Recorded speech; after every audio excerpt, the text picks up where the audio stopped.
This is going to be the second video in a series talking a little bit about the timeline of my story and how the visions fit into my life. So in my last section, I talked a little bit about how the Billy vision started with that first few years in Key West, where it seemed like there was some sort of alcohol-related violence and stuff like that that could have been connected. So other than that, maybe being partly clairvoyant.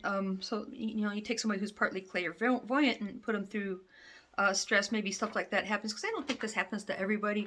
Maybe different people have different outcomes from being put through stress. And of course, and I hate to make this sound like a pity party. I'm sure it was more painful for them than it is for me. However, but that's very personal stuff, and I apologize if that offends anybody by sharing too much of that, but it's just, a matter of fact. It's just the reality of our lives. So anyways, there are a lot of fun parts in my story that I look forward to sharing about. So, I've been really just kind of getting through that part because it's kind of rough. And then, so anyways, my dad was listening to this group called Bushido, and it's kind of like underground electronic music. And there was one particular song that I really liked.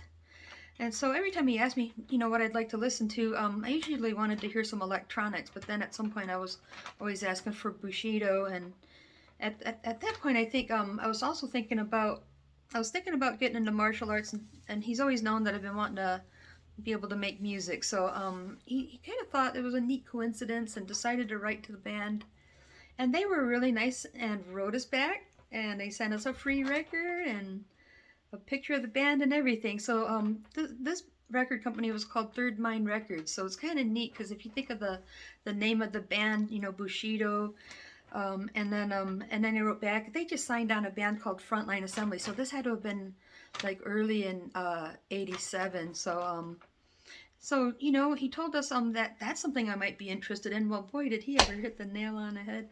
So this is the first time I'd physically heard of Frontline Assembly, and it kind of rung a bell, but it took a while to really make the connection. But anyways, this is how we started listening to them. My dad's the one that was bringing home music, and he really liked this band, so we listened to it quite a bit, and it grew on me over time.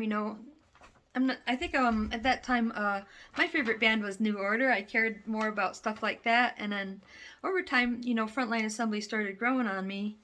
Now, after being contacting Bushido, I don't know, like around that time, I'm trying to figure out about where that fits in on my timeline, because it was like towards the end of 5th grade and in early 6th grade. I'd seen Billy when I used to have this little boyfriend named Juan. I kind of saw him around the same time because they were very similar looking, and so it's one of those. It's a really colorful part of my story. I'm going to get back onto again because I really thought I'd never see Billy again, but he did come back, and he did say to please don't forget who I am, and all that junk. So that was like the very last time I seen Billy as a child, and then I started seeing him as an adult. And so I wouldn't have been able to recognize him. I wouldn't have known who he was. But yeah, we went on a field trip to the Navy base, and he was pointed out to me there. So that's where, like, later on I started freaking out, like, weird, I saw him on the Navy base. Is this part of like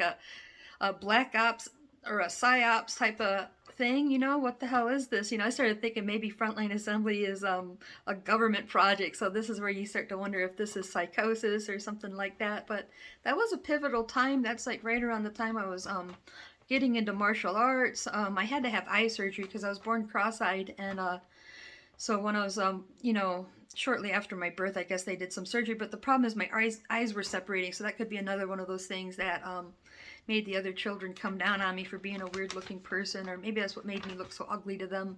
But yeah, I had to get eye surgery, and one thing you got to take into consideration is when you go under, so both early on in my life and then, so these events may have also contributed to my psychic openness and all these type of things going on. So, I kind of point that out, to take these into consideration.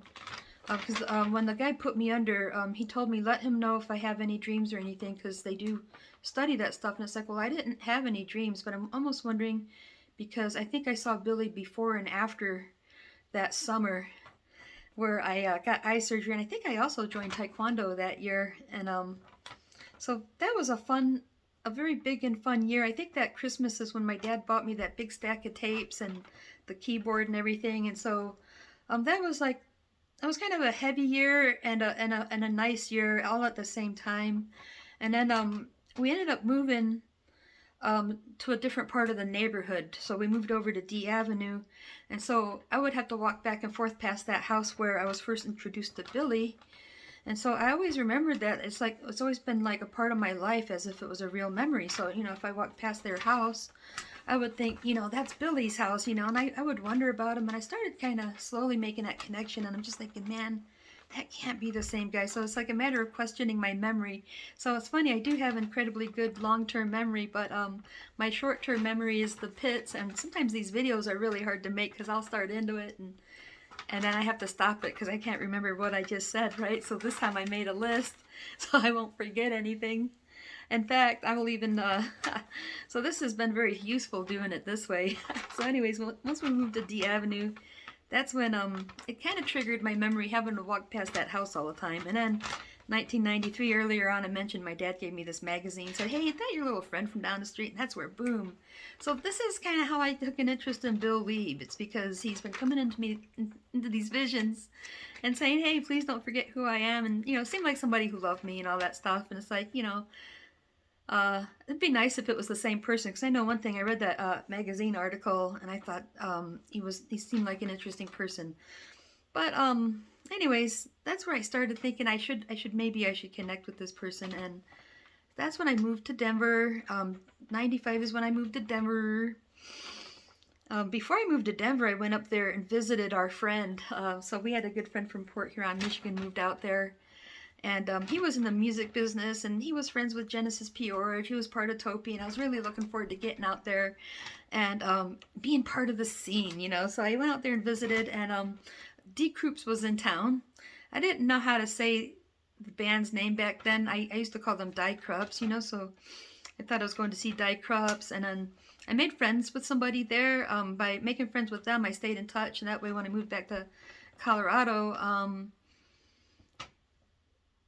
it's like I already had a friend there. So anyways, by making friends with these guys, I ended up moving into the Acacia building. They kind of made the connection from seeing Die Krupps to making friends, moving into the Acacia, and then Rosey was brought over to visit. So the connection is going to see Die Krupps and ended up in Montana and watching Rosey die.